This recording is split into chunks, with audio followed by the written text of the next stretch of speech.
يقول ذو النون المصري أحد كبار الزهاد والعباد: خرجت يوما أبحث عن قلبي اللي ضاع بين كثرة الذكر وطول السجود، قلبي اللي حسيت إنه بقى جاف، بيصلي لكن ما بيحسش. في طريقه شاف مشهد بسيط: طفل صغير واقف على باب بيت، بيبكي بحرقة، بيخبط على الباب وبيقول: يا أمي افتحي الباب، والله ما أعملها تاني، افتحي، والله ما أعود.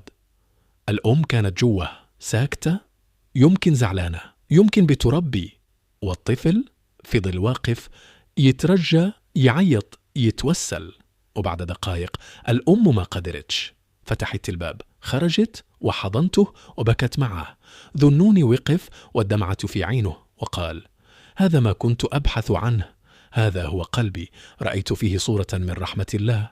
لو كانت الأم في لحظة غضب ما قدرتش تتحمل بعد طفلها، فكيف بالله وهو أرحم الراحمين؟ ربنا ما بيقفلش الباب، انت اللي بتبعد، لكن الباب دايما مفتوح. كل ما تخبط عليه بندم، يقولك: افتحوا له، عبدي رجع.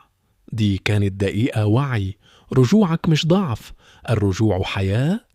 ارجع للي خلقك، يمكن دعوة أو دمعة قلبك تفتح لك باب السماء.